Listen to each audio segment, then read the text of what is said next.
Hi, everybody, and welcome to Dice Camera Action and the Waffle Crew. Woo! Yay! All right, before we get the show on the road, Anna's got some show and tell. Yes!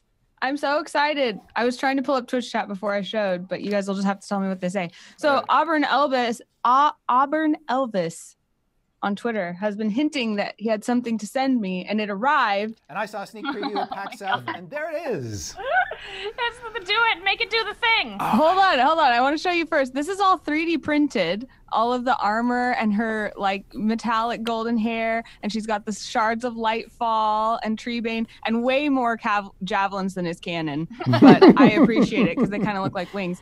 She's on a Dice Camera Action logo base with the symbol of the Morning Lord. But he had instructions that were like turn it on the bottom and then squeeze the hand. Praise Lathander. do another one. Yay, I'm so awesome! You have to pick on someone your own size, or someone with a lot of Lathander inside them. It's done like 20 and it has yet to say the same thing. You did your very best. Good job. That one. The first one I showed Chris, it just goes, I love you! Oh, my God. Oh, Yeah. so good. So if I don't know what to say, I'm just going to use this. I love horses.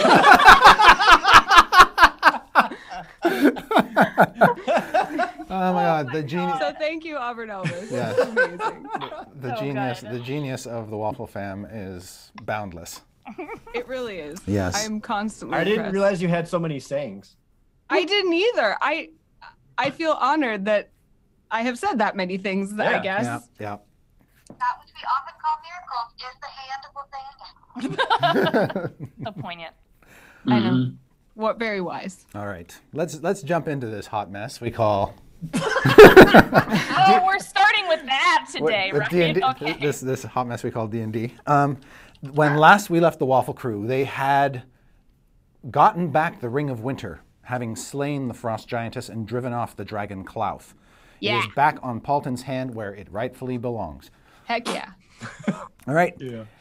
And the party befriended an elf druid named Miranda, who has an army of Vegapygmies under her command. They seem to worship the ground that she trods upon. And Dragonbait also found, when he went off to relieve himself in the jungle, a baby Triceratops, which is now following the party around because the group needed another animal companion. Clearly. All right. So the now large and in charge Waffle Crew decided to follow Miranda's advice and enter the Yuan-Ti dungeon complex under the Palace of Omu through a secret passage that her Vegapygmies had detected. And that led you into a chamber where you met this weird kind of scrawny Yuan-Ti who was making all these super poisons, and a scene of good cop, bad cop played out with Diath and Yes. Paulton that ultimately ended in the Yuan-Ti's demise. And from that room, you went deeper into the stronghold and found yourself in a temple, deep, deep inside. A temple that has a raised platform built on top of some serpent carvings, looking down upon a giant basin into which blood is trickling. And off to the sides, off to one side is a set of double doors that caught Diath's eye, and off to the other side was a giant bronze gong that caught Paulton's eye. What caught Evelyn's eye was a horrific giant carving of Dendar the Night Serpent coiling up around the ceiling of this vaulted chamber, glaring down Ew. upon you. And what caught Strix's eye, of course, was the coagulating blood. No one wanted. In the basin. And Miranda zipped up to the top of the balcony because something there caught her eye, which appeared to be some sort of glyph-inscribed platform in a alcove, which turned out to be a teleportation pad of some kind.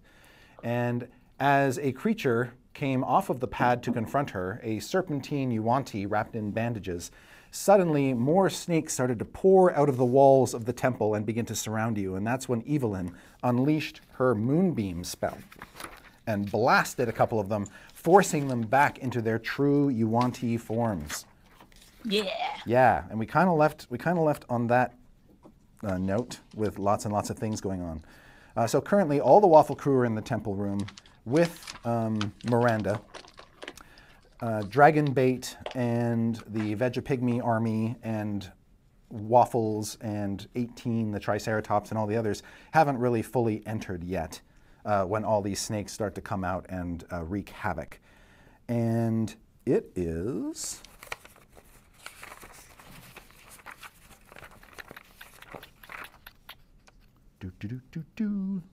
Oops, my bad. You know what? I'm going to have you guys roll initiative again, because I can't remember which of these initiative counts as the right one. So let us roll initiative to kick off this session. That's great. So I remember mine being bad. Yes. Ha! 19. 19. Ooh. I got 19 too. Twins. I got a 20. All right, Oh, Miranda wow. gets a 20. 13. 13 for Paulton. Dia? Still bad. 9. Oh, okay. Nice. All right. Want to swap with me? So it's going to be Miranda at the top. Strix, Evelyn, which of you wants to technically go before the other? You're technically acting up simultaneously, but Strix can go first. all right. I was going to say Evelyn could go first. Strix Too is late. first. Evelyn, No one Evelyn wants called to it. act first. Evelyn called it. No one does. All right. Age before beauty, you know? And then She's Dragon 82. Bait, It's true. and then Diath. All right. So here we go. Miranda, you are on the balcony, 20 feet off the floor of the main temple, staring down this Yuan-Ti with a fiery sword, and he is all sort of wrapped up in bandages. Looks like some of his skin has rotted and peeled away, like he's got some sort of form of leprosy. But he stares at you from between the slats in his bandages. You can see serpentine eyes, yellow, slitted eyes, almost looking through you into the depths of your soul. What would you like to do? Well, here's the thing. He told me to trust him, but I'm going to look him in the face and go, I don't know these people at all. That's And true. I don't know if I trust them, but I do know that I don't trust you. So I'm going to cast Thunderwave. All right. Like just Make it right at him. coffee. Oh. Yep. All right. There is a boom sound, and thunderous energy washes across Raznisi, rippling his flesh, and he has to make a saving throw. Doesn't look like he's going to take the full brunt of it. Okie doke. He's gonna take half of 11 then. Oh, he's going to take all of it. He failed? Yeah, he failed. Perfect. Well, he's gonna take some 11 points damage. Yes, okay. Damage. And be pushed 10 feet away. Can I push him back towards the circle that he came through? Yes. When you push him back into the alcove, there is another little flash of light from the disc, and he disappears. So you blast him back, and he's gone. Oh no, but I wanted that sword. All right. Can I bonus action hidden path and bamf down to where everyone else is? Yes. Okie doke. So they're kind of spread out. Strix is right below you by the basin. Paulton is off to your right on the ledge with the gong. Diath is down toward your left by a set of double doors. And Evelyn is up above, flapping her little winged boots. I'll go down by Strix. Okay, you appear next to the basin. Hello! Hello. Yeah, so this elf seems to have no trouble getting around with her mystical druidic powers. Strix, what do you do as you see these 30-odd snakes that have crawled out of the walls? 30? Yeah, and they're all around the perimeter of the room, so they're kind of encircling you.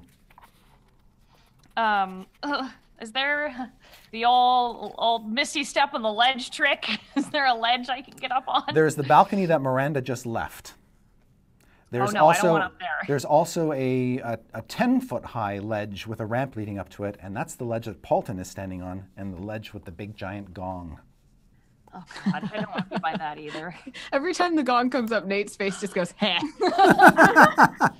Okay, well, Miranda's next to me, so at least I have another person. Oh, okay, so I'm gonna it looks like there's a ledge on the basin, like a little, like, on the map. Mm-hmm. There's a little, like, step. I'll just step up onto that ledge.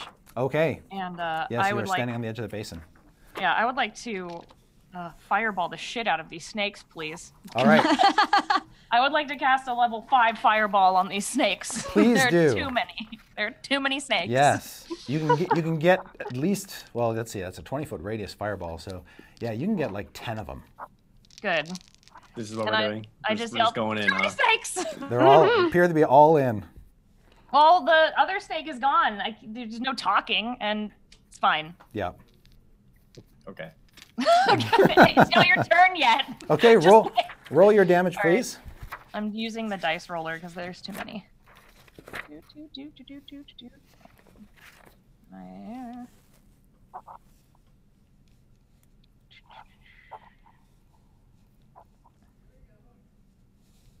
Why did it mess up?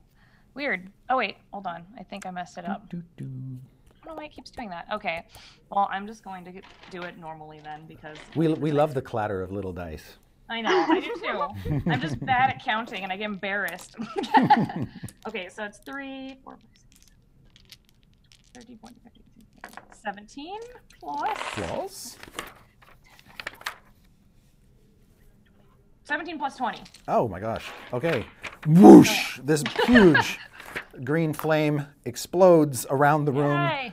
washes up the walls. You see little snakes getting burnt and singed inside, but they're more resilient than they would seem to be. And although many of them look badly burned, they are all still very much alive and continuing to writhe their way into the room. Okay, I'd like you, More fire! Strix, I'd like you to make a perception check, please. Ah! And Miranda, I'll have you make it as well. I got a 9. Okie doke. 9. Well, I'm- let's see. Miranda, help. Oh, okay. 25. Wow. Oh, good. All right. Thank God. While What do my eagle eyes see? you see, while Strix is standing on the lip of the basin and blasting snakes off in one direction, your eyes are drawn into the basin, where you see that the coagulating blood is kind of moving around on its own and reshaping itself into something. No. Oh, no, no, No. No. Cool. Grab her. You Can I see, grab Strix? you totally can. Oh, well, actually, no, it's not your action, so you totally can't. But you can make the motion like you want to grab her. You see, as the blood reshapes, that it's taking on the form of what appears to be a face, like a mask or something resting down upon the basin, but it's quite large, maybe about 6 foot, 7 feet big, and it's got this sort of sheen to it and this smoothness to it, even though it's made out of this sort of blood red color, that almost looks elfin or very sort of elegant features. You think it is the face of a woman. Okay. Yeah. And as it forms, you see its eyes open and just stare at you and at Strix. And it's not a woman I recognize? It is. No, it is not. Is it a woman that I recognize? You haven't seen it. Oh, good. You guys know a lot of blood ladies? I just have a feeling. I just have a feeling that I need to scream. Is that a free action? I think it is. Evelyn, I will let Yeah. you make a perception check as well. Oh, you will. Just as right before your turn. Okay. Ooh, 19. Ooh, good. You see the face forming in the basin below you, right behind Strix. And you can see that coming out of the face, the blood is sort of stretching outward, almost like spidery tendrils coming out of its sides. it's like spreading out in the basin. Does it look?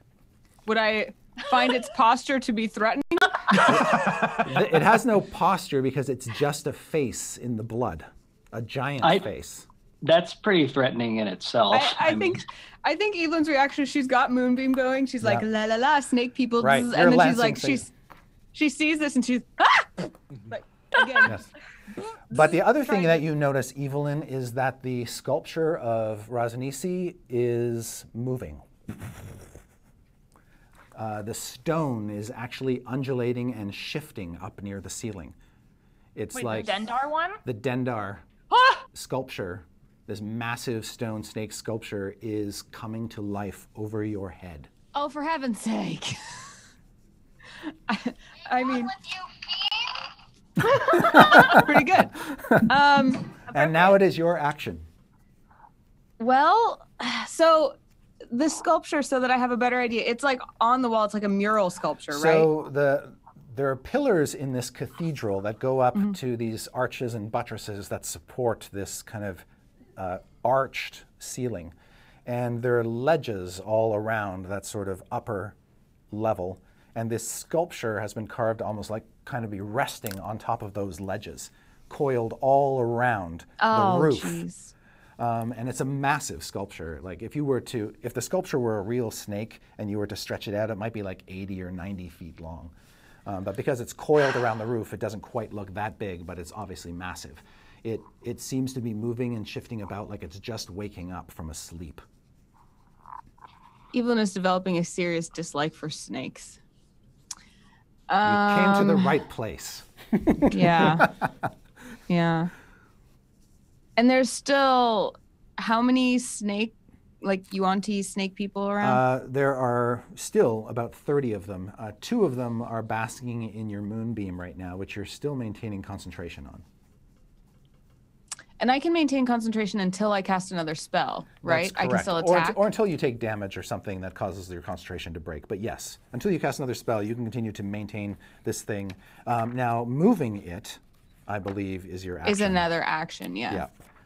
But I could, for example, attack with Treebane and maintain concentration. You could. You think you probably would do more damage with the moonbeam simply because you can, as an action, move it 60 feet in any direction, and you can cover a lot of ground and just sort of raise them all.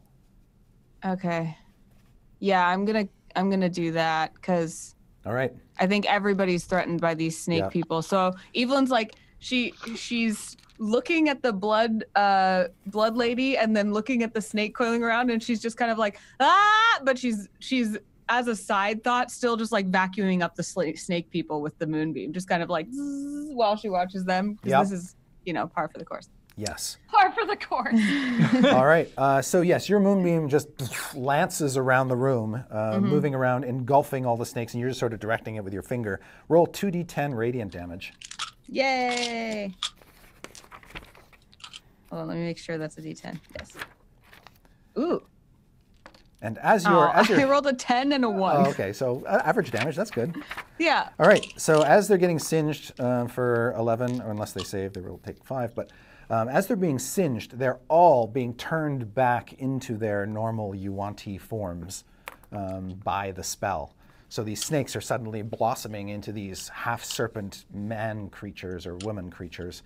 And they've all got different, they're different color scales. Some of them have the snake bodies with the human upper torso. Some of them have the human bodies with the snake head.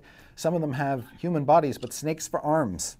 In fact, there's one in front of Dieth right now who's threatening him with his snaky arms. Snake arms! Oh no! Evelyn says something like, "Reveal yourselves and let the light of Lathander shine down upon your true form." You have revealed all of their true forms.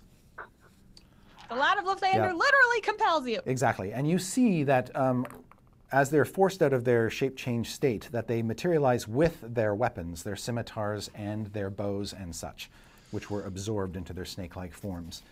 And then, let's see, the bad guys go. So these serpent people begin to attack you. In the case of, oh, wait a minute. Okay, Paulton, you're right after them. The two closest to you, Dieth, are going to come at you with their snaky limbs. No. What's your AC? Off the top of your... Depends. I don't remember if I had the Ring of Protection on or not. You are the one without it. That's right. 17. Okay. 17. All right. One of them misses you with his snaky arms. The other one hits you twice. You take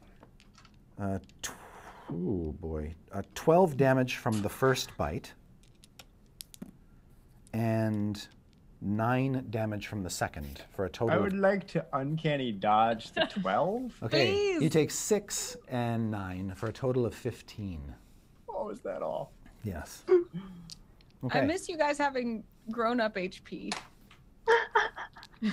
All right. Me too. Don't worry, there's only 30 of these guys. Miranda, you are shot at with poisoned bolts. Okie doke. Now, I know that you cast protection from poison on somebody. I think it was on Dieth. DS, yeah. Okay, great.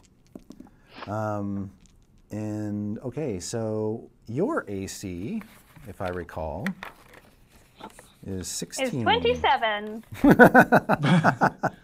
Right, Chris? All right. So a number of bolts come in your direction, and 3 of them hit you. And you take 13 points of damage from the first, 14 points of damage from the second, so that's 27, and 9 from the third, so that's 36 points of damage total Guys, I think we're in over our heads a little bit. as arrows stick into you. Paulton, you too are targeted by a number of arrows. Excuse me? And yeah. And your AC is Not great. not great. No. Well, you got the ring on, so that's +1. +1. Okay, so that's 14. 14. Okay. What? Yeah. You are hit by 6 of these arrows. Cool! And you have no poison to worry about, so I will just total them up. We just straight up getting wrecked right now? Is that what's happening? Right. So 20, 31. So you take a total of 40.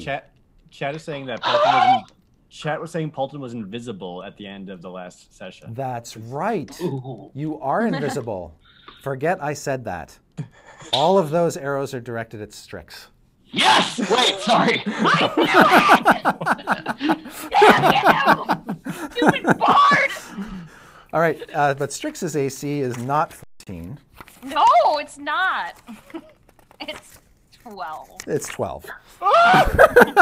Better or worse, chat? So Strix takes 51 points of damage. Yeah, you know I can't take that. Okay. So you're I'll take the 40. I am just like covered. I'm just like full of arrows right now. You know, like, yeah. So Strix is shot up like a pincushion and just falls back into the basin. And Miranda, as you're reaching out for her, you just see thunk thunk thunk thunk thunk thunk, and then she falls out of your grasp and she lands throws up a little before in the she- blood. And as Strix falls in the blood, you can see that the face opens its mouth. And as it does, the tendrils coming off it start to look like blades. Shut up! Is the show over? Did no one tell me?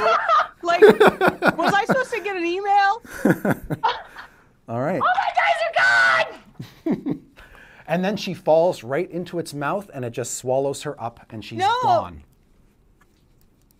No. My headphones. I'm sorry. So, No. We're not okay. No. Chris, are you like mad at us? No! I'm delighted to be here today. Oh, And I love you all. Evelyn. But remember, you walked screams. into this place willingly. Okay. Well, you know, Yes. that's and- what you're supposed to do in a dungeon. Yep. Evelyn, you've got some arrows I'll be coming right your way back. too. Evelyn doesn't react to those at all. She's 100% staring at Strix and like ungodly mechanical scream coming from her, Okay, but her armor class like a is screech. your armor class is currently 17, correct? Yes. Okay. You are hit by 3 bolts, and they do.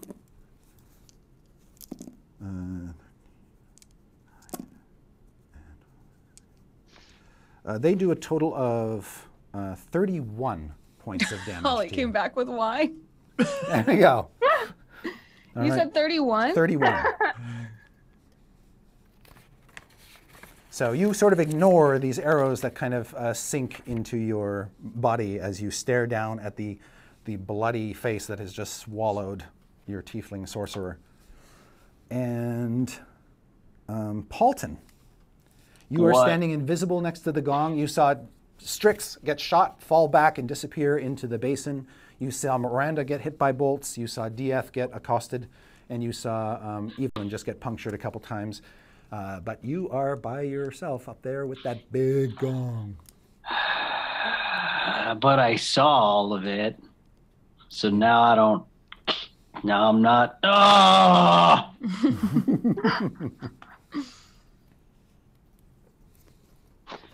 I've been waiting a week to see what it does. Uh-huh. You can still hit the gong after everyone is safe. Or now. No. Okay. So what happened, like, right there. closest to me? I know it's right there. Stop it! So, closest to you would be seeing Miranda reach out in vain as Strix falls back into the basin with a sploosh into the blood and then is gone. So she's gone. Yeah. Do I get a sense that the gong could be helpful? You don't. Well, it's going to be helpful to somebody, but you don't know. You have no. There's nothing. There's no clue on the gong other than it does have these serpentine motifs sort of ornamenting it, embossed upon its surface. It obviously fits with the decor in the rest of the temple.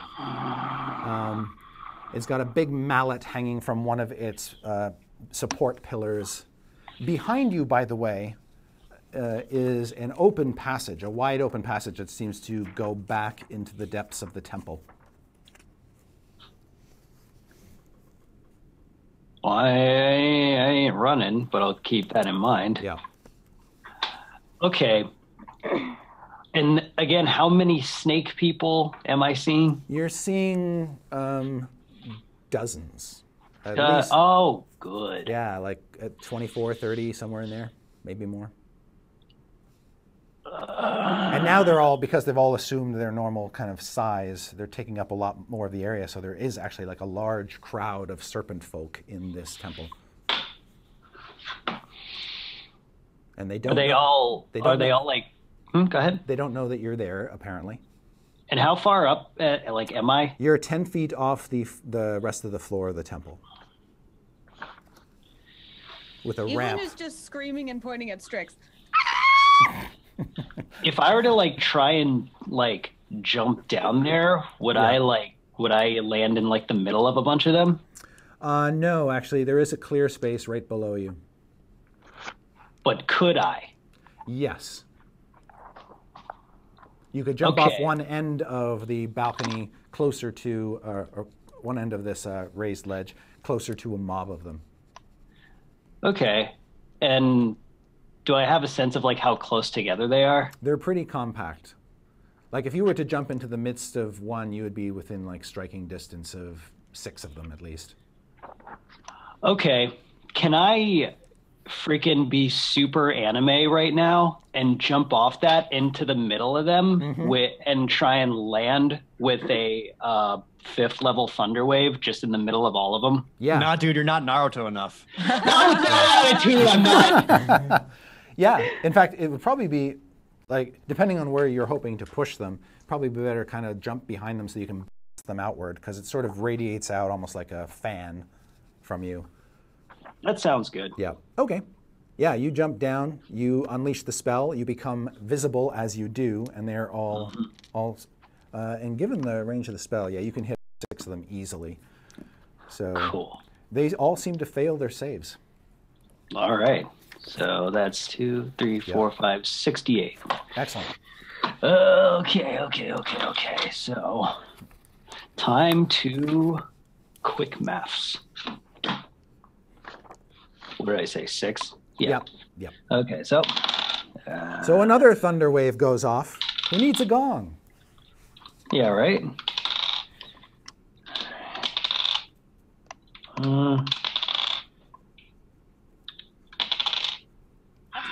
Quite a thunder wave. So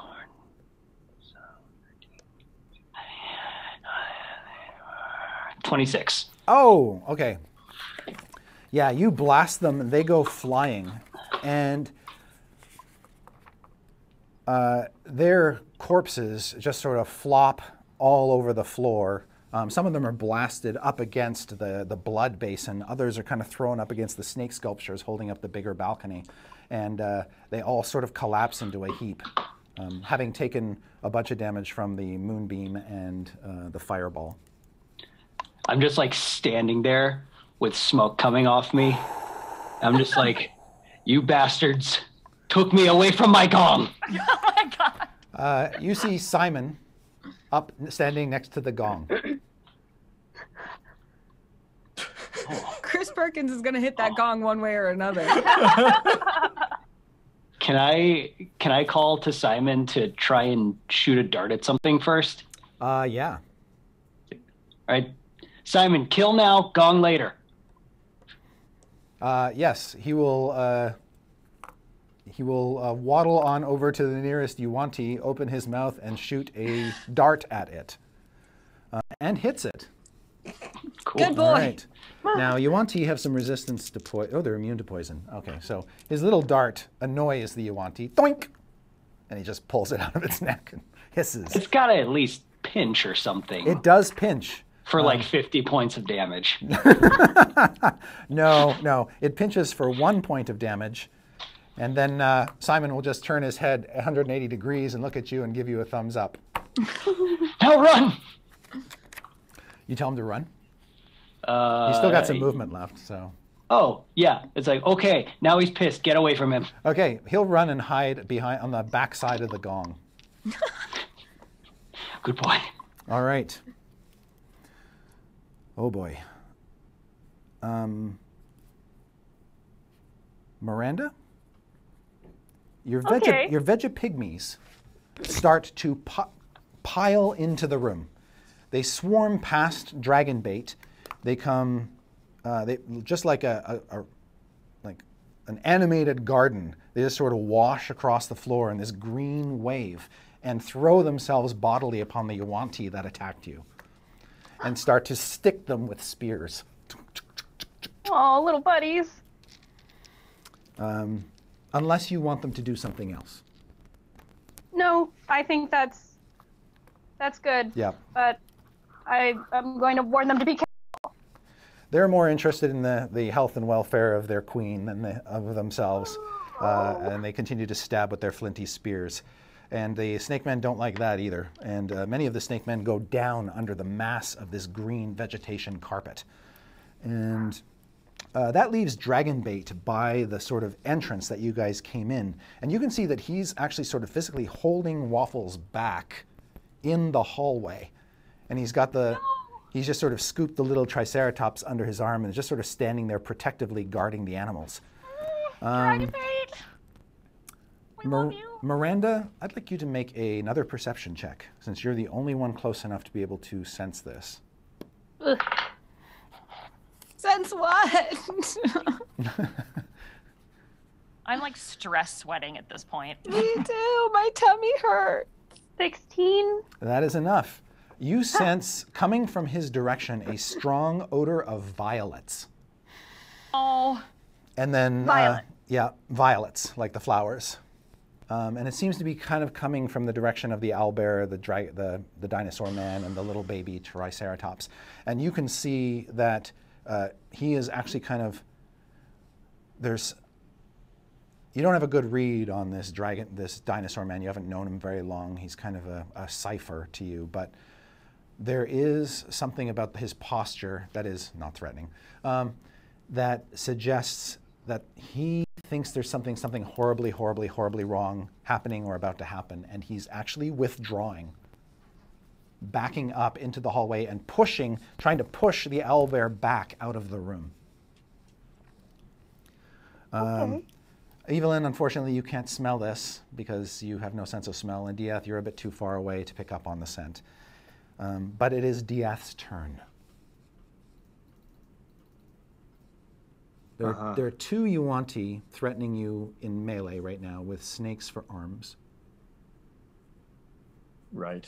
And The other Yuanti are farther back in the temple, either have been knocked off their feet by Paulton's Thunderwave, scorched by Strix's Fireball, or swarmed by Miranda's Vegapygmy army. Right. So, quick count. How many of these snake people are currently remaining? You count maybe exactly 24, 24-ish, around there. Okay. And so this blood cauldron that Strix fell into, how deep is this? It's not very deep. It's a very shallow bowl. Okay. From the lip down to the very bottom, it might be about 5 feet deep. But from your angle, because you're on the floor, you can just kind of see over the top of it a little, because you're between 5 and 6 feet tall. Okay. And I've got these two in melee with me. So Yes. I'm cunning action to disengage, and I'm basically like back roll. And as I'm tumbling backwards, as soon as I get to my hands, I like a hand spring back up and like launch back onto my feet and get up to that blood cauldron. Okay. So you've basically disengaged? Yes. Okay. Yeah, you hop onto the cauldron. You can see that this face with the blades coming off it is already starting to lose its cohesion and sink back down into the bottom of the bowl. And then do that thing where like I kind of half hoist myself over, where I'm leaning into the blood puddle and just reaching down as deep as I possibly can go, and just looking for some part of Strix to just grab and get her out. Like all of Dieth is probably like getting submerged with it. All right. Make a strength saving throw. Saving throw? Yeah. You're good at these, right? So it's a saving throw. It's a saving throw. How nearby is Evelyn? I'm like, am I 10 feet in the air? I could be 10 feet in the air. We'll say you're 10, we'll say you're 10 feet in the air. Look at that. Huh. Okay.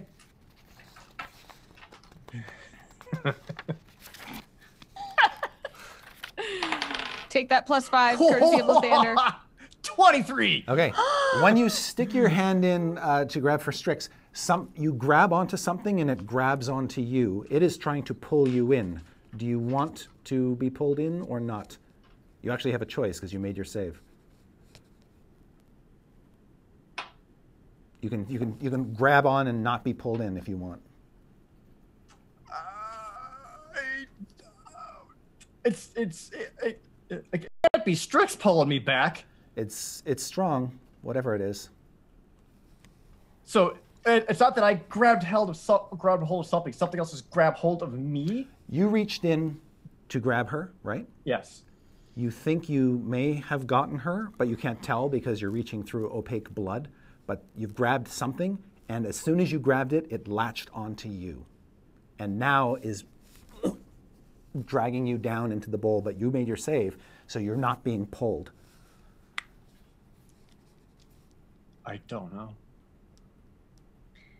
Now on your... Did you get her, Dieth? Pull her out! Pull her out! It's not coming, whatever it is. And so, like, it's no way, like, this is... And this isn't so deep, but, like, No, it's very shallow. The pool is not deep at all. Like your hand has gone farther into the blood than there's blood to be had. And I did not find her.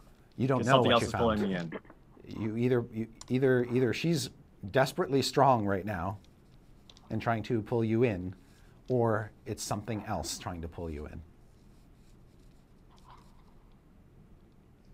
I go in. Ah, something you could stab. All right. Evelyn, you see Dieth finally decide to let go of the edge of the basin, which he was holding onto to keep from dragging in, and he just sort of slides down into the blood and is gone. I think as soon as Strix had been swallowed up, like the instant that she went bloop into the blood, Evelyn had already turned and like superhero straight arrowed right into the blood. Well, she hasn't had a chance to move yet, so. Well, that's what she does now. Well, first of all, Miranda, you see Dieth reach down into the basin and then steel himself and hook himself in and then decide, it looked like, he just sort of let go and went in. And he sank into the blood and disappeared. Can I grab onto like a back of his shirt or something so I can get pulled in with him? If you want to reach into the now mostly just sort of settling blood and try to grab hold of him, you can. I'm not very strong.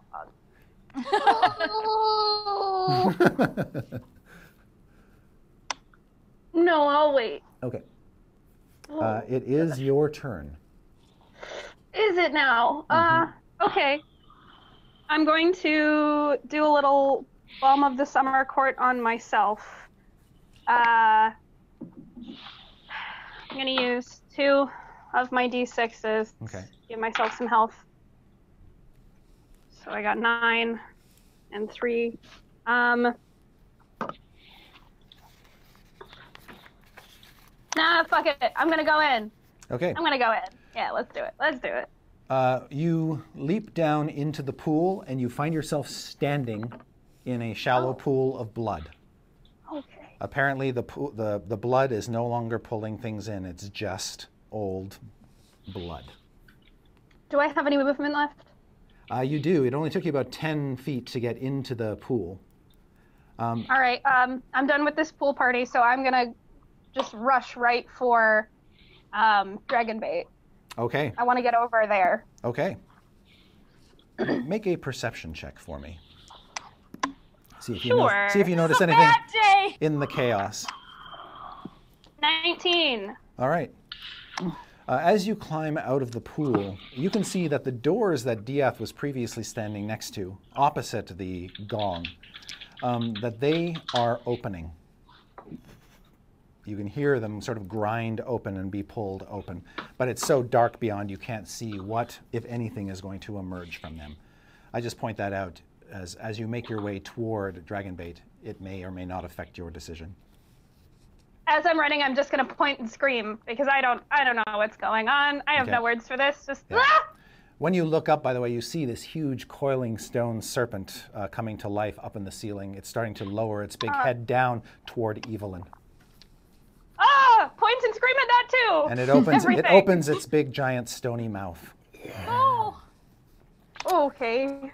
Okay. Yes, and when you run over toward Dragonbait, there's a carpet of your Vegapygmies around you, and they're all attacking the Yuan-Ti and keeping them pretty much busy. But they kind of they part like the Red Sea in front of you. This green wave just sort of gives way and creates a path of escape for you to Dragonbait. Okay. I want to start to drag them with me too. And you can tell as you grab a couple by the limbs and start to drag them along, they're still sort of stabbing at the Yuan-Ti as you're pulling them back because they're absolutely furious that you got hurt. And as you drag them behind you and you get close, you can tell that the scent of violets is coming from Dragonbait. He is exuding it. That's weird. Okay. Yeah. Everything about this group is weird. I like it. All right. And he's got the Triceratops tucked under one arm and is pushing with the other hand on Waffle's forehead to try to get the owlbear to go back when all the owlbear wants to do is charge into the temple. Oh, Waffles, no! Okay. I don't think I could do anything else. Yeah, you're pretty much spent at this point, unless you have a bonus action you want to do. Holly, let me find this guy and see if it's a bonus action. I don't think it is, but just in case.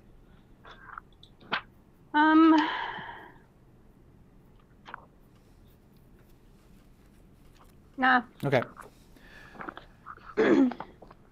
Strix. Oh God, please don't. I'm so scared. I'm legitimately stress sweating at this point. I got a whole bottle of wine.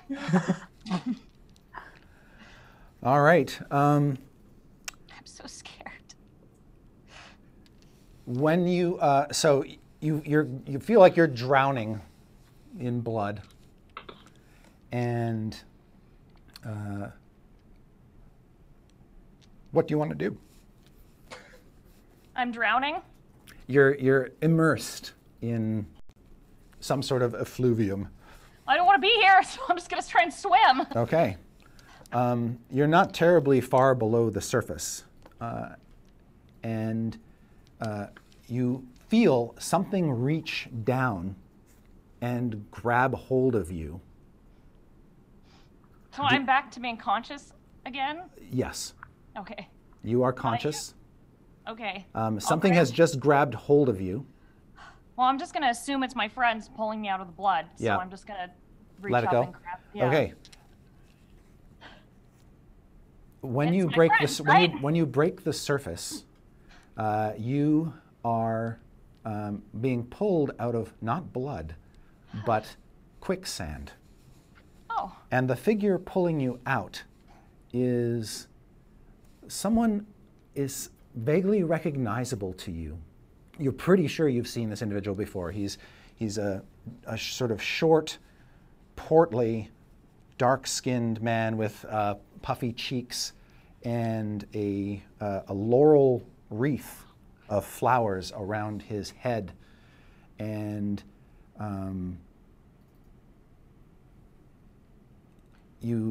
he grabs hold of you and literally pulls you out of this mire.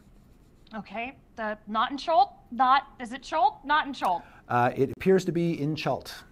I'm in Chult. Yes, you are in. Okay. You are this quicksand that you fell into is surrounded on all sides by just tangled vines and thick vegetation through which you can see almost tunnels heading off into the deep, dark jungle. Okay. The other thing that you notice is that the two of you are not alone. In addition to this man, there are three small figures sort of clustered around him, and they all peer out, and you recognize them as Toy Evelyn, Toy Paulton, and Toy Diath. Oh. Okay. And they're standing on their own? They are. And I've met this guy before. Who is this guy? Make a either a wisdom insight or perception, wisdom perception. Okay. That's 11. Oh, wait. Hold on. 11? 11. Okay. You think you have not seen this man in the flesh. You have only seen him as a statue, and it is Ubtao. It's Ubtao? Yes.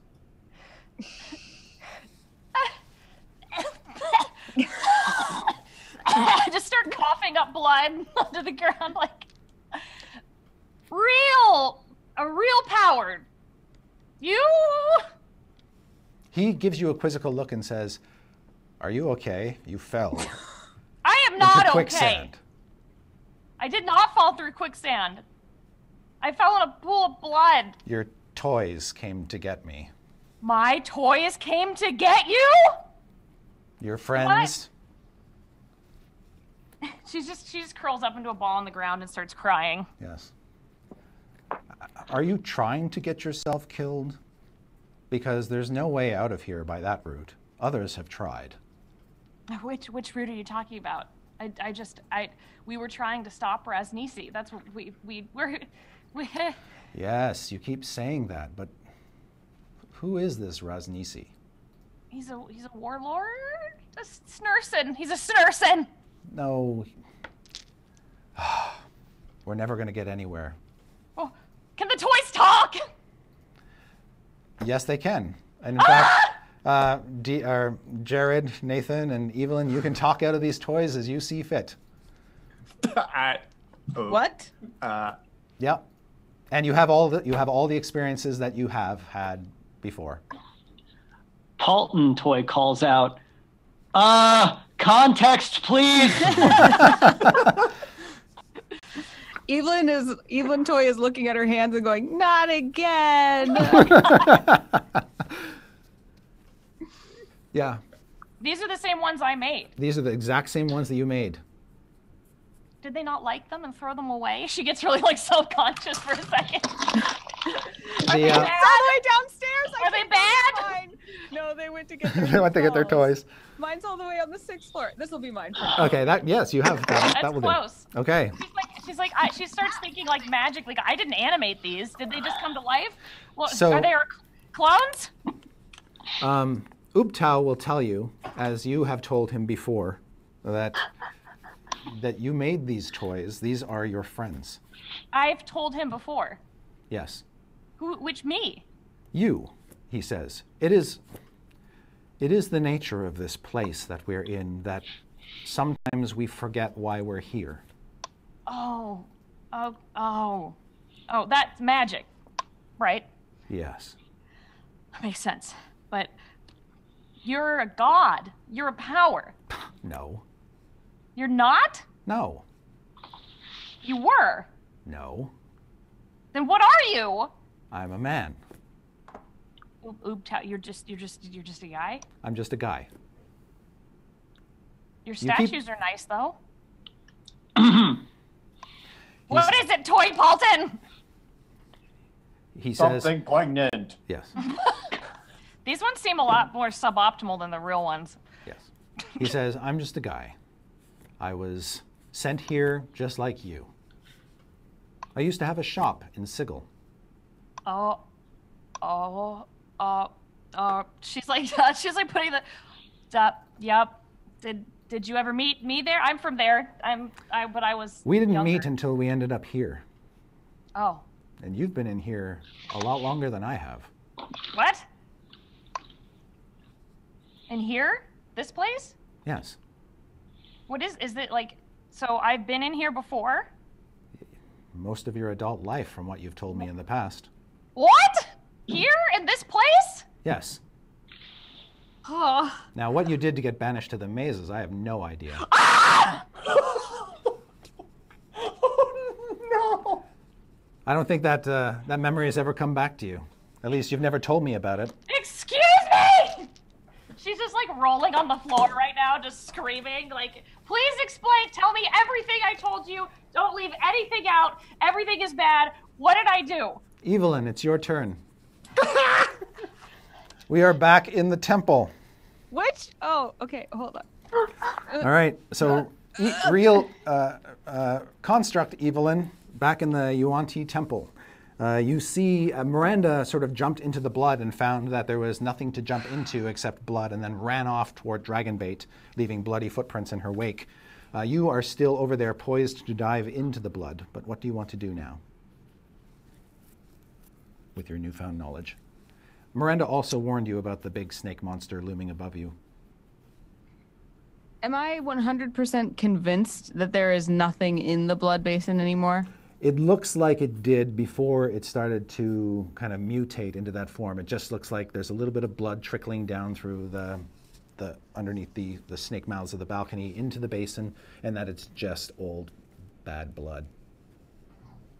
Because what Anna would do is still dive into the basin and frantically search around and dive underwater and be frantic about it. But Evelyn doesn't think that there's anything in there. Is that what we're saying?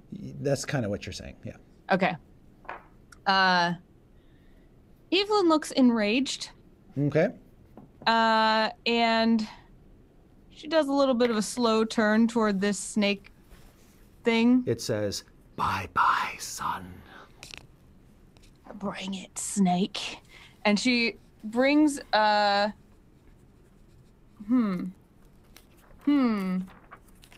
think she just holds Treebane and glares at him and just silently puts Moonbeam on top of, like, spins it around his entire body that's all coiled around. Yeah. Just right up to his face to put it between her and him. Okay. Then that's your action, and you will do damage to it. Roll your damage dice. Radiant damage. It's still just 2d10, right? It's 2d10. But as it passes over this thing, you can see that it probably doesn't cause it as much discomfort as you would have hoped. But go ahead and roll your damage. It's only 7. Okay. It gets a little... It just looked cool. A little brushing of radiant sparks sort of burst on top of its scales as you run this thing over its body. Almost like rubbing flint against metal. Just... But she looks really mad and really scary, so maybe she intimidates him a little bit. Yes. And then when the light sort of falls between you, there is a moment where the serpentine statue does kind of just sort of blink, like it's trying to wish that light out of existence.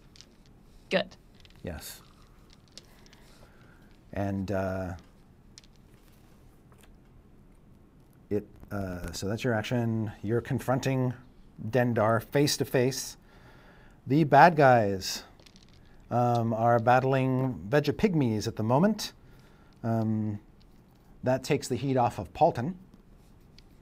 And so, Miranda, you see that these Yuan-Ti rear up over your Vegapygmy hordes and just start hacking into them with their scimitars. And you see little Vegapygmy heads fly off like dandelions as they swish back and forth over your armies. But your Vegapygmies do outnumber them, so you're not able to swipe clean or scythe away the entire Vegapygmy threat. But they are dedicated to that task. And one of the Yuan-Ti sort of picks up the severed head of a Vegapygmy that's still sort of, his eyes are blinking, and just sort of looks at it and throws it aside. Anything I'm missing? Oh, yes. Dendar will open its big jaws and try to chomp down on Evelyn. Rolled an 18 on the die, which is 26 to hit you, Evelyn. All right. Yeah, sure. Like I said, bite me. Yeah, it does. But what it really does is it sort of clamps down over you so that you are kind of inside its head. And then you start to go tumbling down its gullet. And as the contractions of this creature take you further and further and further down, you begin to realize that you are not in simply a stone snake, but in some sort of weird ephemeral conduit. Of course I am. And just sort of tumbling through and bouncing off of its gesticulating walls. Oh. Oh, me. Oh, my. Right. Oh, me. Oh, my. All right. You can hear, like, as echoing from a tunnel out of the snake's mouth, you can hear, Lavender! All right. And after what seems like an eternity, you tumble out into a hallway. Like the snake, the end of the snake just turns into a hallway. And you just do a couple flips, and you sort of land sitting up in this hall. And she's still holding Treebane like this, and she's just kind of like,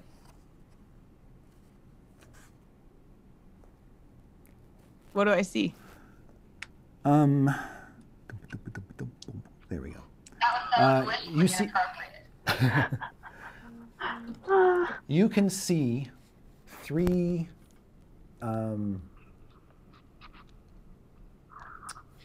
people sort of lying in heaps around you. One of them is Strix. Oh no. One of them is Paulton, and one of them is Diath. Lying in heaps? Yeah. And as you watch, you see 3 little lights sort of come up out of their bodies and just get drawn away. No! She like scramble crawls over to them. They're all dead. I think she just sits back on the floor like flat with her eyes open wide and can't move. Okay. Make a insight check. This is very dramatic. It's the 20. Wow, 20. So you believe what you've just witnessed is the souls of your dead friends being snatched away by the soulmonger, and the sudden realization that you may only have a limited amount of time to save them before their souls are consumed. What do I have any idea how? No, but you do get the sort of instinctive sense that you might be in the tomb, the very tomb where this device lies. You can almost hear it throbbing just around you. She's like, she can't cry, Right. but you see this like emptiness in her eyes, and she like picks herself up with so much effort, just like the weight of her own body is too much for her, and she glowers at the pulsing sound, takes one step and then another and then another, and then just full bore running toward the sound, the pulsing something. Okay. All right. Yes, as you run down the hallway past your fallen friends, you can see it goes for some distance. And this dungeon hall is not perfectly set. It looks ancient and old, and it's sort of shifted over time, so some of the blocks are misshapen and the ceiling sags in a few places. But as you run, you can see it kind of bend in a direction. You follow that, and it takes you out into what appears to be a larger chamber that has old stone walkways all around its exterior. It's like a big square shaft that goes down into the earth with these crumbling staircases descending around its outside. But the main part of the room is a big empty shaft. And obviously you can fly, so you don't have to worry too much about the crumbling stairs. But you hear, coming from the depths of this shaft, that thrumming, that sort of pulsating sound, almost like some sort of mechanized heartbeat below you, suggesting that's where the soulmonger lies. And Evelyn is fairly assured that she is hearing the soulmonger, and that's what she's running toward, right? Based on her insight check, that's what her instincts tell her. She has no real evidence to back it Right. up. There's just this overwhelming sense that that must be what it is, in her mind. And she believes that if she can destroy the soulmonger itself, then her friends' souls will If it's destroyed soon enough, you could release the souls trapped within, and your friends would not be consumed for all eternity and obliterated for all time. And if, say, for example, she just blew up the soulmonger, it wouldn't damage souls, No. right? You believe, Okay. you get the sense that it kind of contains them or traps them so that they can't be brought back or salvaged or anything. It's like a receptacle. Evelyn, she's, running full bore down that hallway, and you hear kind of the Yeah. The In many metallic- ways, it's like you, Evelyn. You are a receptacle for a soul as well. Your body is essentially serving as a receptacle for you. On some level, you think that's what the soulmonger is. She has a little bit of a metaphysical moment about that, but there's no time. So she's running down that hallway, and you hear like the RoboCop-ish, like toof, toof, toof, piston leg, running. And then she kind of takes flight at that speed. As she does, she grabs her bag and pulls out that egg bomb. Okay. As she looks at it, does she feel like she remembers how to operate it? Yeah, Strix explained it to her in the not too distant past, so yeah, she thinks she could. All right, she just tucks it under one arm, and as she reaches the ledge where it goes into this shaft, she just dives straight down into the shaft. And into the darkness goes the light. Paulton, you're in the shrine. It's just alone. You're in the shrine. You see Miranda has sort of gone through the parted for Vegapygmies and run back toward Dragonbait on the far side of the temple. Between them and you is an army of Vegapygmies and an army of Yuan-Ti hacking at each other and stabbing at each other with weapons. It's a total chaotic fracas. Nothing is currently threatening you. You saw Evelyn disappear down the gullet of the serpent Dendar, still clinging to the ceiling in its stony form. But also, I'm a doll, and also I'm dead. No, you're fine. You're fine. Oh, I'm fine. Yeah. Yeah. So Evelyn went down Snake. Yeah. Dieth and Strix disappeared into the basin. Which is what, and I was going to try and follow him, but I see now that that didn't work for Miranda, so you're not sure it would work for you. So everything I was going to do was just like, lol, no. Seems like he really, really wants you to hit that gong or something. No, I'm just teasing. I'm just teasing. Paulton just looks around. He's like, fuck it. And he uses the Ring of Winder to summon up Big B's Hand of Ice and just wail that gong with it. Okay, this big fist of ice slams into the gong. Bang! When that happens, Miranda, a portcullis drops between you and Dragonbait. And you just sort of hit it. Another portcullis drops behind the gong with a loud kathank sound. And you're trapped in here with me. What else happens? Oh no. Oh no. Oh my. Oh God, that laugh. Just right as it happens, the hand hits the gong, and then both those things come down. He looks just, God damn it! All right, that is the only thing that happens for now. But the sound of the gong you can hear, it seems to echo out into distant parts of the Yuan-Ti lair and kind of bounce back at you. And you hear in the distance somewhere something, this sort of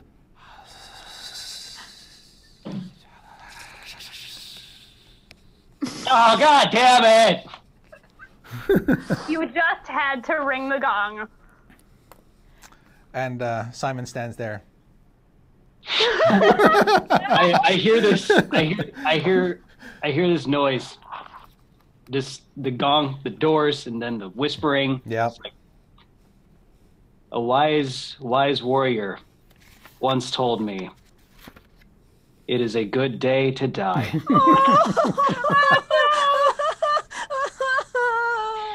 All right.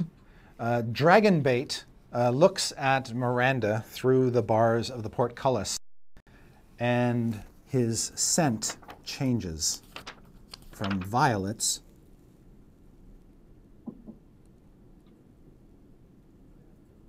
to ham. Oh no. And then he just sort of retreats and backs away from you.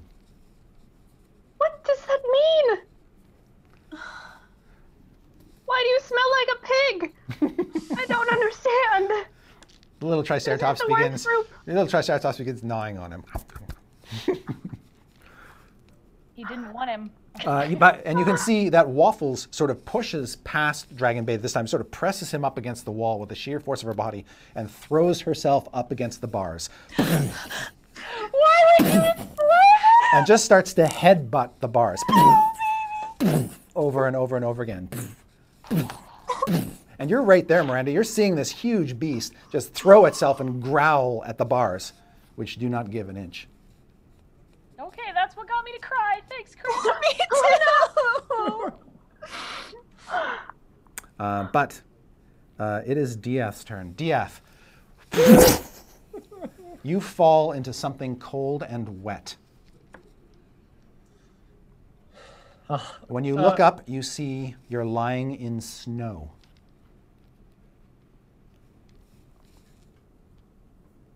Am I covered in blood? Yes. Oh, good. And you see sort of falling down into the snow beside you are 2 torn off angel wings. What? And the blood is coming from you.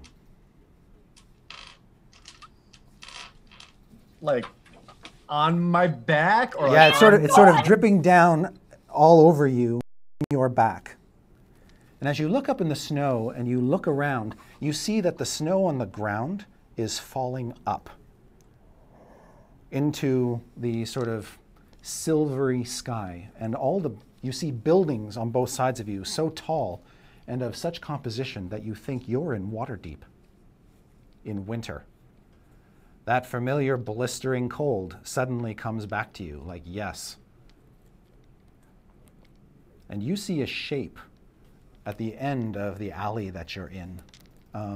It is dark, almost black in its indistinctness, but clearly a man of some kind, and wearing some sort of billowing cloak that the winter wind is catching, just sort of flapping around you, and that's the sound you hear. like the flapping of the cloak. Flapping of the cloak. Uh-huh. You can see that the torn off wings to either side of you are sort of this kind of grayish hue with sort of silvery gold and gold tinges to them. You don't feel pain from the blood, but it's clearly yours. Uh-huh. Oh my God. I look around. Where's Strix? When you look around, you see, make a perception check, first of all. Okay. Great. 11. Through the snow, so you've got this man figure sort of standing at one end of the alley looking at you. You're kind of in the middle of the alley. At the other end of the alley, which sort of crooks a little to the side, you can hear some sort of scratchy voice of somebody who sounds like they're rooting through a trash can.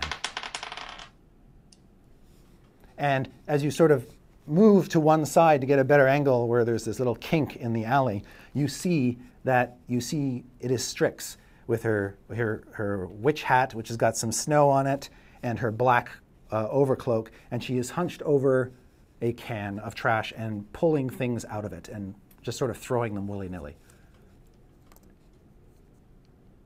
And I'm in this hall, in this alleyway, Yes. basically. Yes. When you look back at the man, you see that his eyes begin to glow blue, a cold winter blue. And they're both about the same distance away from you, about 30, 40 feet away. And I can't really see his full face, just his eyes are glowing. Yeah, just his glowing eyes and his dark silhouette. If you didn't know better, you'd think it was Strahd. Oh! Except his eyes glowed red.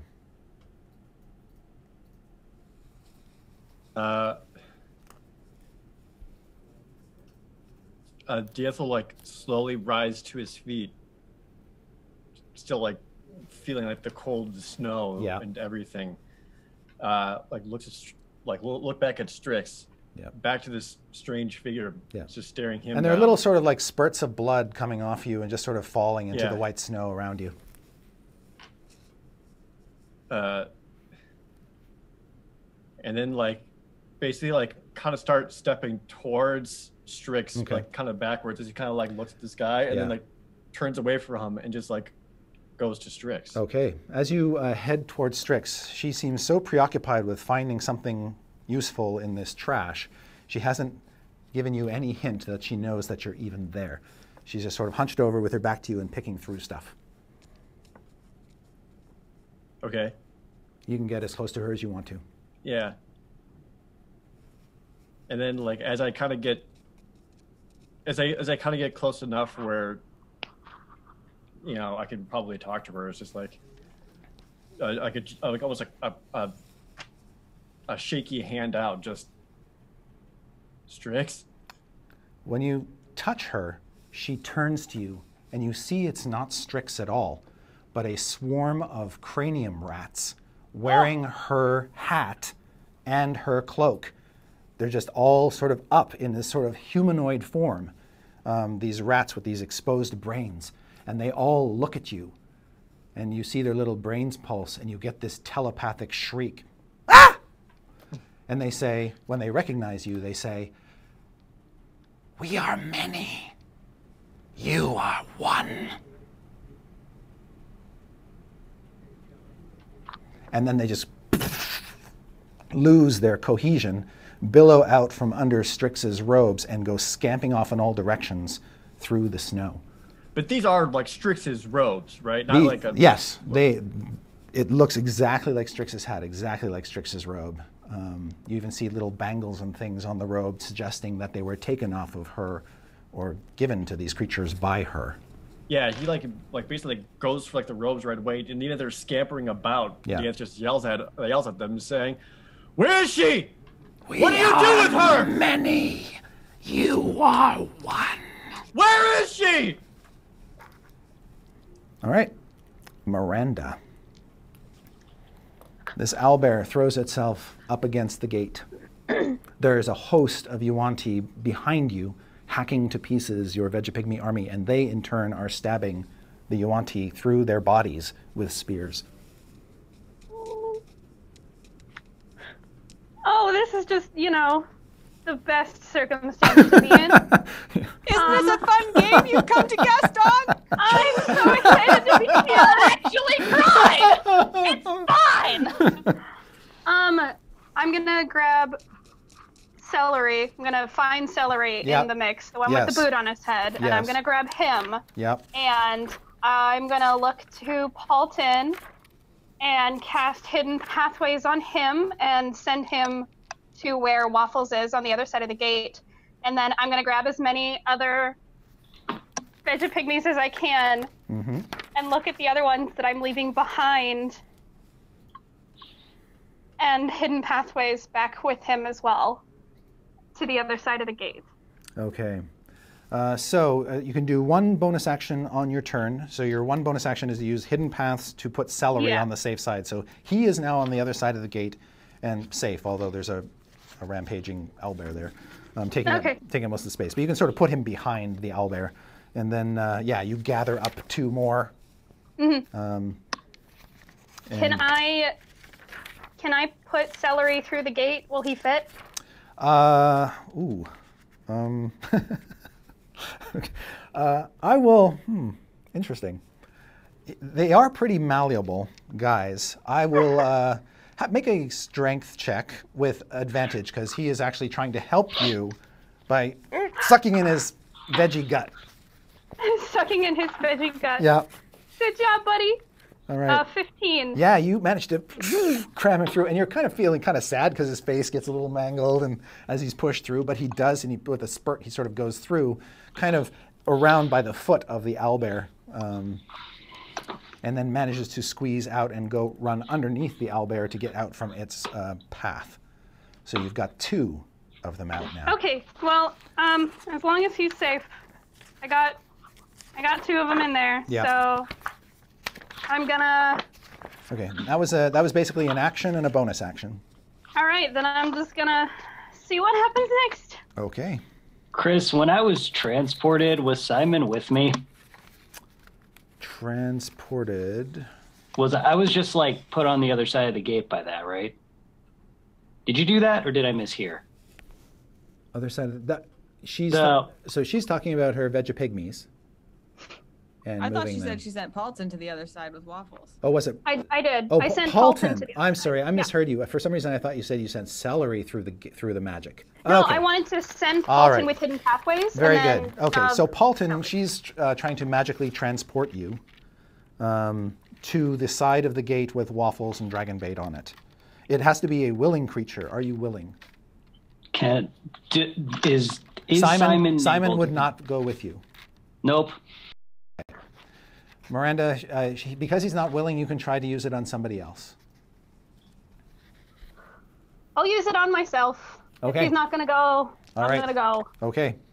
You are now on the side with the owlbear and Dragon Bait and Celery.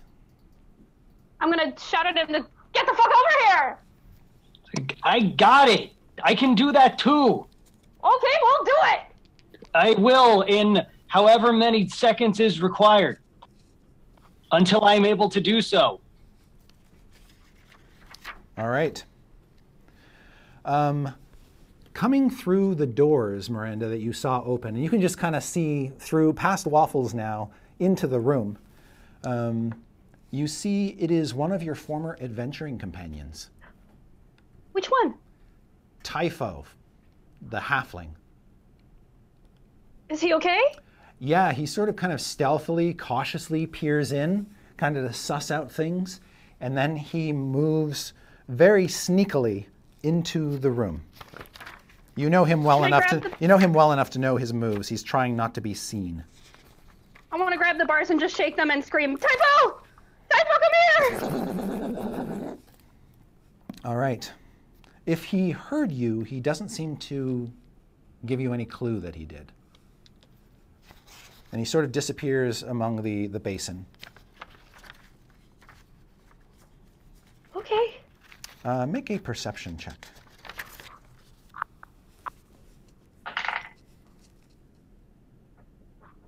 25. Wow, that's really good. I have a +8. Yeah. You notice as he gets close to the basin that he does actually cast an eye over toward you. And for an instant, you sort of look at him and you see that his eyes are like those of a serpent. And that wasn't what he looked like when last you saw him. Bro. You're messing up our guest. And then you see that as he disappears behind the basin, he is heading toward Paulton, trying not to be seen. And he's got a dagger. He's got a dagger in his hand. Oh, can I warn Paulton at all?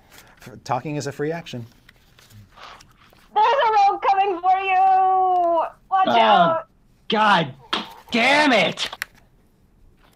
He was my friend and he's been altered. Oh, please stab him nicely. Strix, you are with your little doll friends, and Ooptao will say that he believes, and he has no way to really prove this, being where he is, that he has been stuck in the mazes for some, I don't know, 22 odd years. You claim to have been stuck, or he thinks, based on the stories you told him, that you've been stuck here for at least 80 or maybe 75 years. How old am I? And you made a bunch of friends out of these materials that you found to offset your... Oh, how many times have I fucked up? So, but he's heard all about your adventures to the faraway castle and your trudging through the snow and all those other fanciful stories that you told him. But he says they're mere fancy. No. Those are real. No. No. No, those are real. No. Those are 100% real. And he says, don't you remember when you met me and you thought that I was the one who was responsible for making all of this? Because I have this symbol that I found. Oh my God. He shows you a disc with all this maze-like pattern on it. No. Ooptao doesn't have to do with the mazes and Sigil. No. That's not connected at all. That's what I've been trying to tell you. No. This is just a family heirloom that I had on me at the time. It's meaningless, other than, sentimental values. No.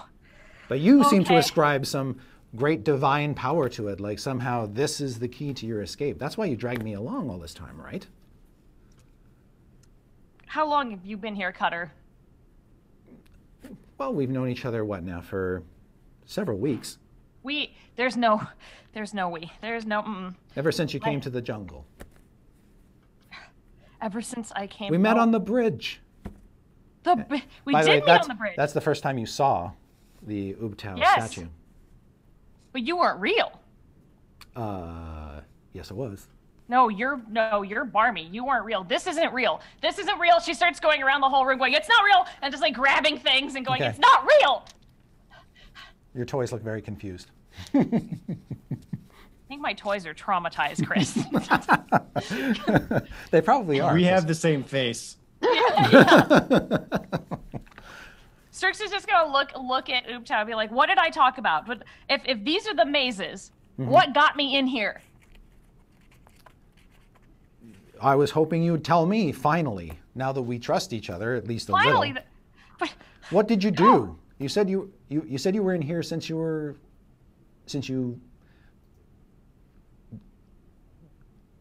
like just before you met your friends. I was in here. Yeah. You were picking trash out of an alley, and that's where you found him, and then you dressed him up, and No. he got No, torn no, no. apart by, I don't know, something in that castle place you went to, and then you remade him. No. How many times have you fixed that doll now? No. This is not. No, just Barbie. You are Barbie, and I'm not talking to you. This is weird. I'm not talking anymore. What? No. She's gonna go anywhere. You must have offended somebody pretty important to get cast in the mazes. I have an idea who I offended, but I don't remember offending them. So anyway, I don't want to get into the whole. But where are my friends? These aren't my friends. These are dolls. These are not my friends. I was just fighting snakes with them. Where are they? I am glad that you're finally realizing it. No. All this talk about this little doll using his little sword to make a little dimension where a fox lady can come through and try to get you out of here. Yeah, that just never happened, right? Dieth, do it! Use your sword! Use your sword! She's gonna look at the little Dieth doll and be like, do it! Where's Shemeshka?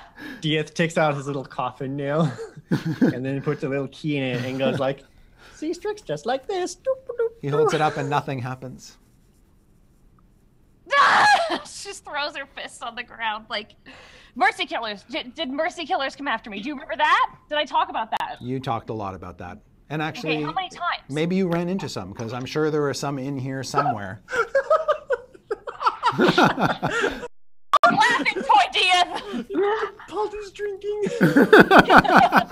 Stop drinking, Toy Paulson! Stop! I have programmed all their flaws, including chuckling at me and drinking. He says, I can see we have a long way to go. No. Are we trapped in here? Everybody's trapped in here. There's no escape from the mazes. No. You've said that yourself. I didn't do this. That's I'm innocent. I didn't commit any crimes. I did not do this. Everybody in here says they're innocent. Do you know of any, like... But they're all crazy. Okay, Sigil, planar families. Who are the Skizzics? Who are they? And she, like, stamps on the ground. Oh. Let's see. They're old. If I remember correctly, they were humans who made a pact with devils and transformed themselves into tieflings. Why are they... What's their Kazarum? That's not a word. It's what they became at the end of the wars, after so many had died on both sides, and the accords were reached. Both sides? Yeah. Who are these? Who's the other side? The Lorcatha. Who are they? Another family of humans with ties to the angelic world. God fucking damn it. She's just like pulling her hair out, like, how so? How did they become? Why? Are they angel people? Well, they had angels trying to help them. But in the end, it looked like that they were going to be destroyed. So some sort of deal was reached. That's all I know. Some sort of accord to keep the multiverse in balance. Some sort of, what kind of deal? Is there any reason why those Barbie assholes are after me? Maybe because you were trying to break the deal. What was the deal? That there would be... He sort of thinks about it. He says that the two sides would never go to war again and never bring the multiverse to the precipice of annihilation again, provided they never had anything more to do with each other. Meaning? And as part of the deal, all of the Lorcatha had to give up their souls. Except one. Who was that? I don't know. This was a long time ago. Oh. I'm I'm just gonna say right now that I have a feeling that that might have something to do with me, and this is not real. This is not real. That sounds real and bad. And is there a bathroom in here? I'm just really curious. Or do you just poop on the floor? So one of the bad things about the mazes is there are surprisingly few bathrooms. All right, Evelyn.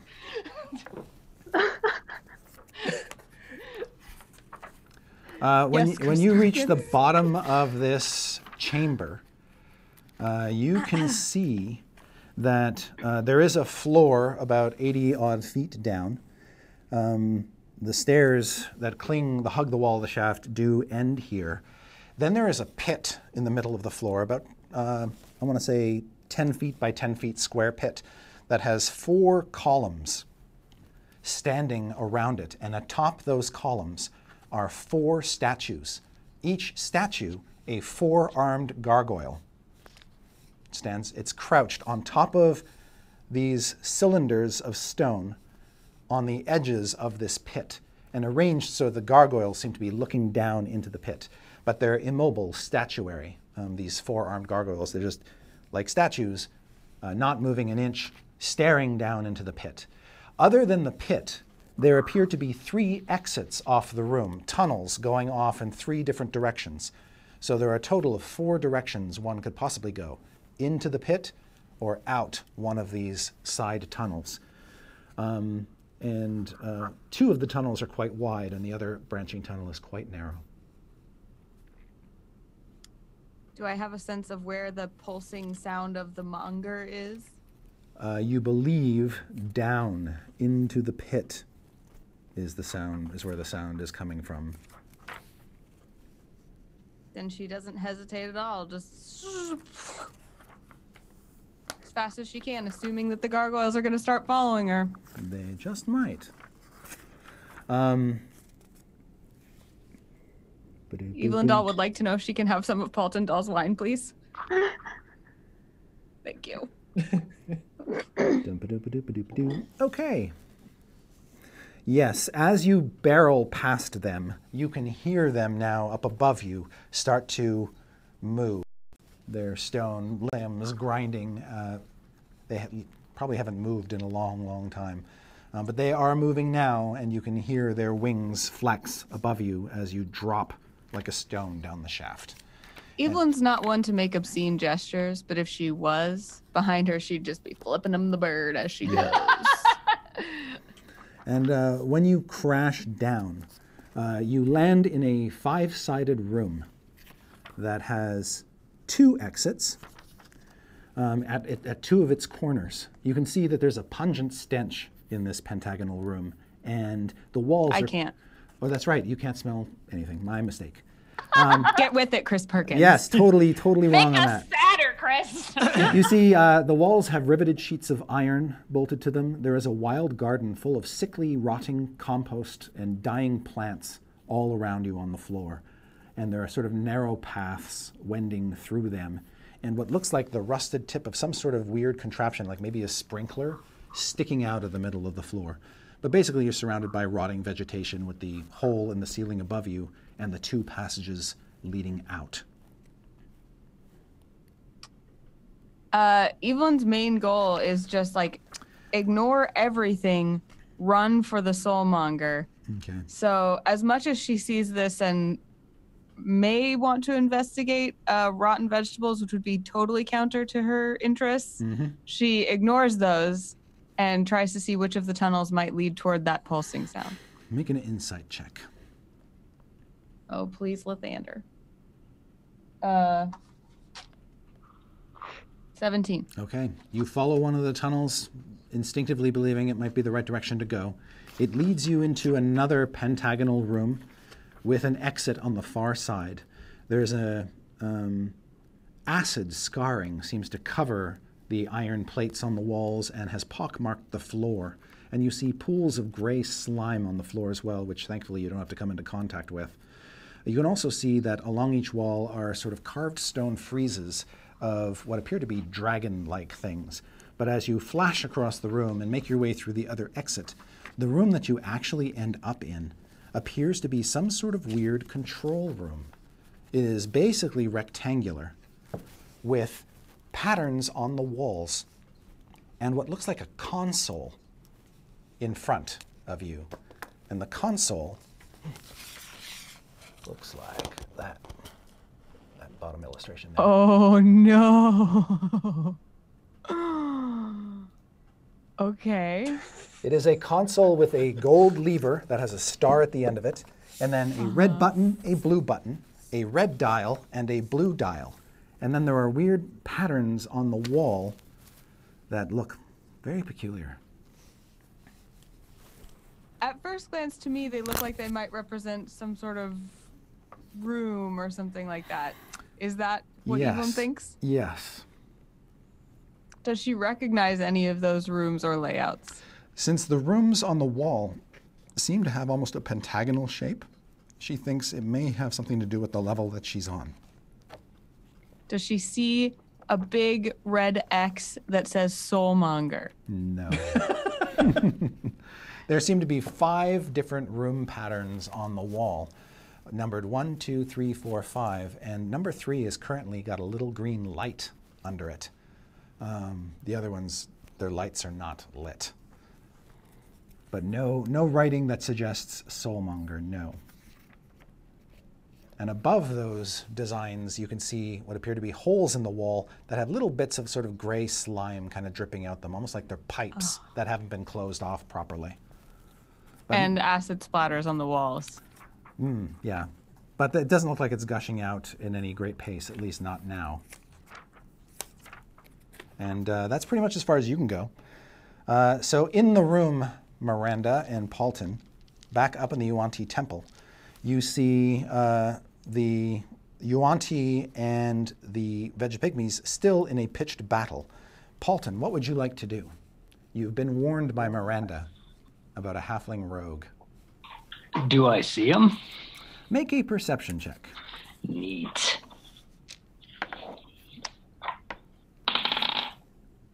Uh, 18. No. 18. You look around, our eyes darting around the basin to see if you catch a glimpse of this small figure. You see nothing. There are lots of shadows under there, though, so, you know, if he's a rogue worth his weight, he probably is pretty good at hiding. All right, I'm going to try to Also make really my... good at backstabbing. Sorry, go on. Okay. I'm going to attempt to make my way to Simon so that we may dimension door to where Waffles is. Okay. Yes, you can pull yourself up. And actually, Simon will come over to you and kind of help pull you up with all of his puppet might back up onto the ledge. Because this is like a 10-foot height you're trying to get up on. So you leap up, he kind of grabs onto you and braces, and you can scamper up. And as you are pulled up to the top, you are beside him at last. And you still have an action, so... I would like to dimension door, if I may. Okay. You dimension door, you can bring one willing creature with you. So Paulton, Simon walks through the door with you, and you want to be on the other side behind the owlbear, basically. Yes. Okay. You succeed. You appear with dragon bait. There's a little Vegapygmy with a boot on his head next to you. Well, here I am. Rock me like a hurricane. Let's see. So that was a move and an action. So blop, you're done. Dragon bait smells like ham. So you know that that's his scent of worry. He has... I'm trying to think if he's going to try to communicate any other information to you in this moment. Oh boy. If only he could. He needs like a magic marker or something. Okay. He starts to smell like roses and then changes to brimstone and then kind of hints of baked bread. He seems to be going through a lot of emotions, Paulton. Oh no! Just like, me too, my dude. Why does he smell so much? Some of them are good and the others are very strange. Oh, That's what he's feeling. I don't really remember what they all mean, but the sheer quantity of it suggests that he's going through a lot right now. So are all of us, I think. Mm-hmm. All right, Diath, your turn. You've got the robes and hat of Strix. Cranium rats scampering off, shouting, "We are many, you are." Uh-huh. Do they went all directions? Like there wasn't okay. You can see like one of them goes to like this hole in the wall and just sort of pulls something that's like a piece of garbage that was stuck in it out of the way, so a few of his friends can run into the wall and disappear. And then he goes in after and pulls the garbage in behind him. These are very intelligent rats. They don't seem to be having a singular direction that seemed to be worth following. Yeah, some of them are going up like a pipe, up the walls of a building, going up into the pipe and up the walls of a building. All right. They're scattering. Okay. They're basically behaving exactly as Strix would in a situation with which she's not comfortable. Yeah. I gather up Strix's things, her robes and hat, and I will just like be holding them like kind of draped over my forearms. Okay. You hear Paulton say, "Why are you running away? I'm not going to kill you. Not yet." What? Where did that come from? It came from the figure you left, the one with the blue eyes. Oh.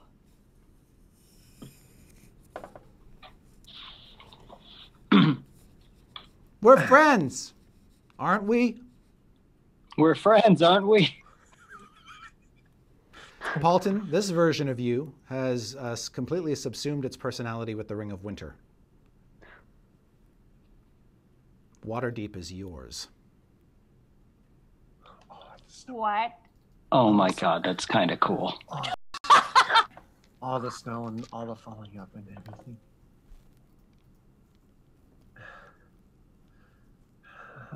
Okay. You've got your grandfather's taste in cloaks.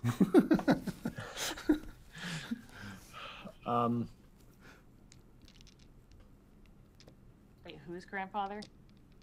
Paulton's. Right? Not really his grandfather, but it'd be more like his great-great-grandfather. Yeah.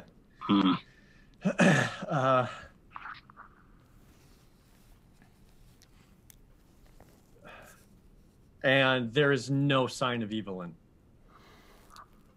You do not see her, right. nor is there any indication of like a sun in the sky that you can tell. It's just sort of a silvery color. Got it. Okay.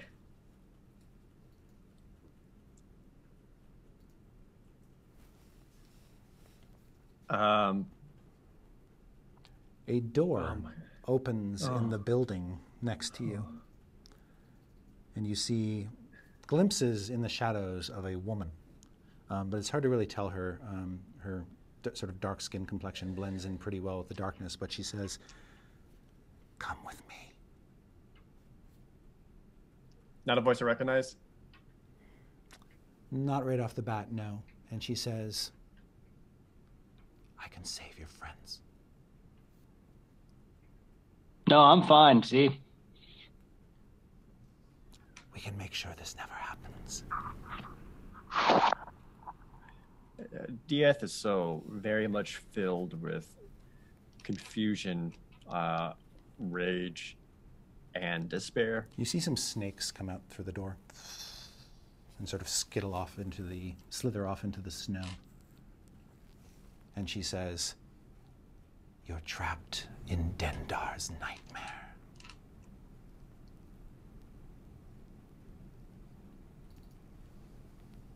Let me help you escape.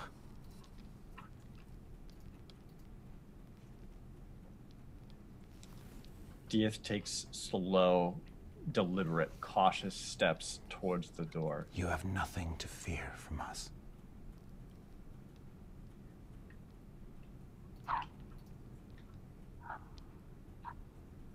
No, but I have everything to lose. And Dieth will like just enter towards the door into wherever she is. When you enter, she sort of outstretches her hand. She's got some sort of golden bracelets around her wrists, and she just sort of holds them out, her fingers. She's got long fingernails, sort of painted a lustrous black. And when she grabs hold of you, you can see that her body trails off into serpentine form. And you can see there are two others like her, kind of further back in the darkness, and she says, "Don't be afraid. We want to help you."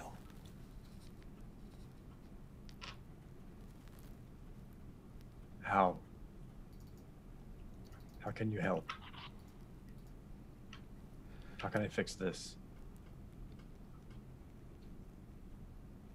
She says,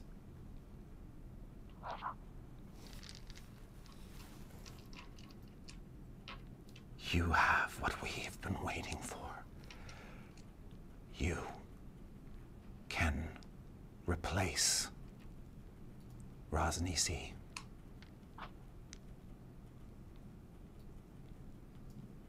Command us."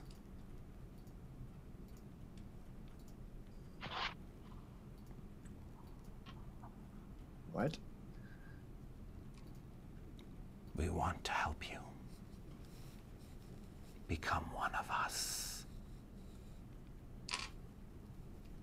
It will save you. It will save your friends."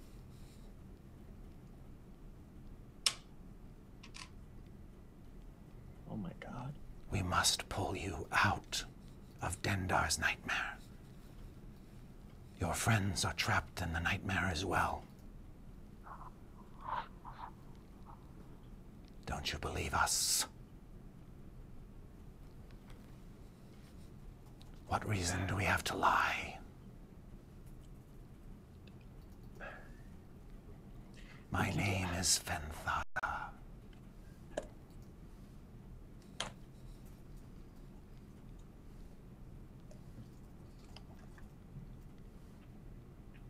What would you have me do? The question isn't what would we would have you do, is what we should do for you. What do you want of us? What do you wish us to do? We will obey any command as proof of our loyalty to you, that you are the one who should lead us.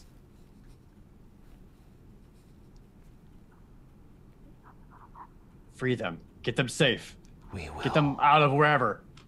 We will. Just... But we need you.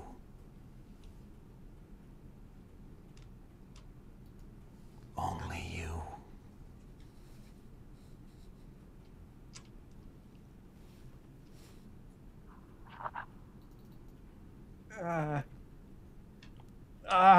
No one else is worthy.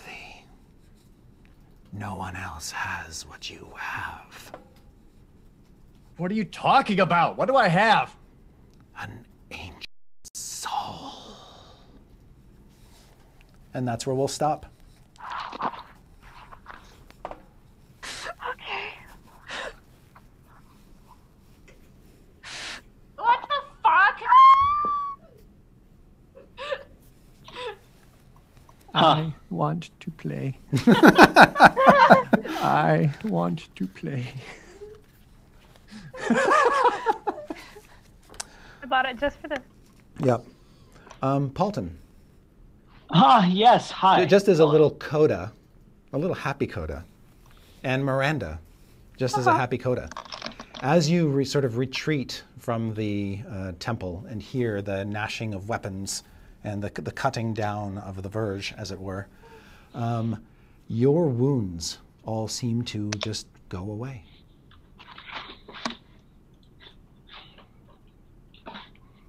Like it was all some sort of dream.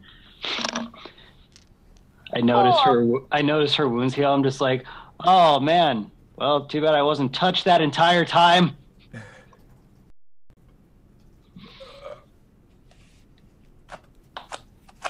And then like part of, yeah, we'll pick up the rest next week. Anyway. Great. So, well. So wait. Okay. So what have we learned? Don't trust dogs.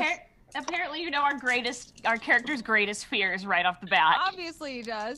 I watched episode 73. Oh, jeez. That's what you got from it.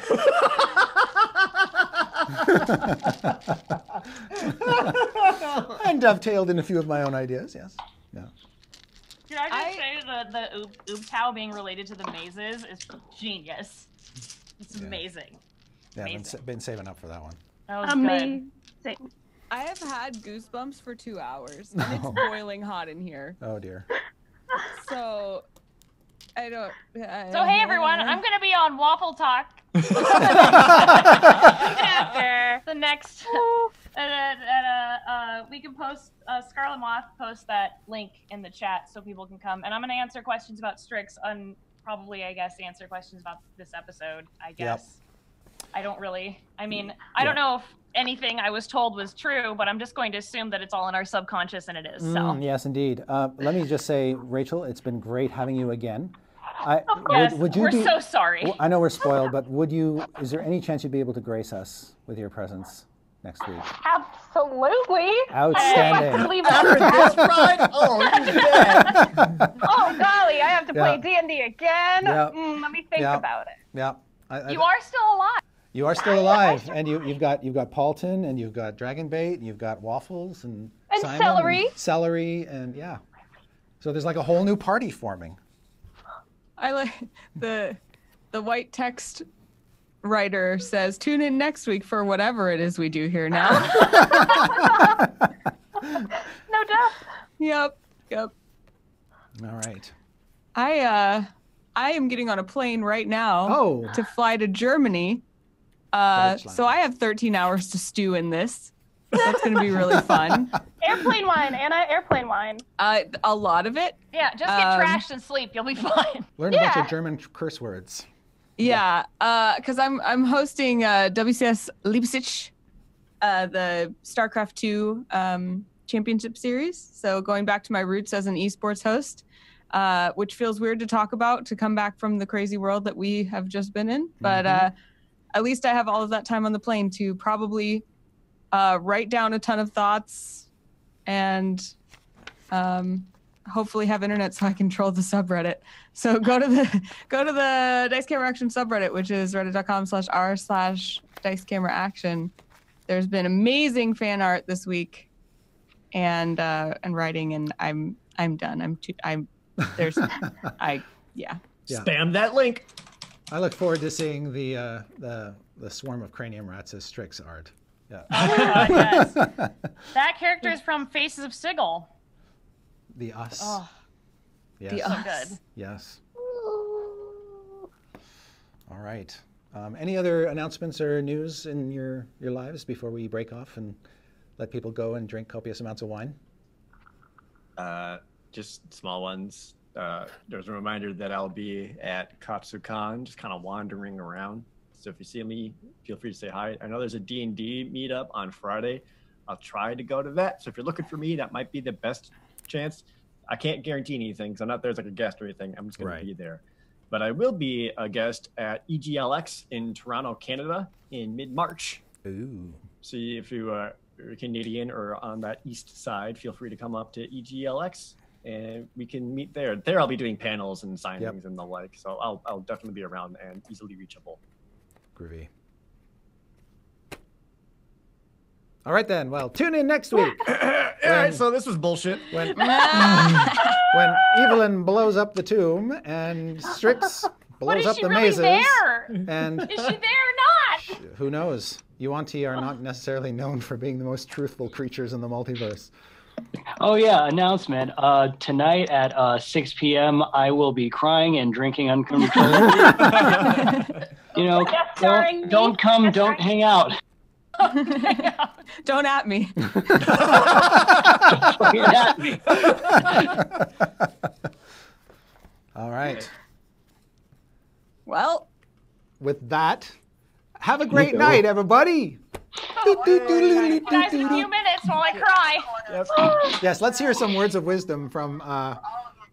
Yep. She's still talking. It's very canon. Okay, here's words to part with. Sure. All right. Solid. You know, That's simple, solid. Yeah. straightforward. Yeah. Yeah. Okay. It's worked for you in the past. All right. Tune in next week for fun and frivolity, and yeah, things are going to get. Tune in to Waffle Talk, Yeah, where yep. Holly will be a rambling mess. Is that right? Is that right after this, Holly? Yeah. Yes. Yeah. On Power Score RPG Yes. on Twitch. Please There you come go. join me. Put Okay. that link in the chat. All right, folks. Cool. Bye. This was one for the ages. Goodbye. This is one for the ages. Thank you, everybody, and thank you, Rachel, again. We'll see you all next week. I Thank cried you for about having waffles. me. All right. You made me cry. We're out.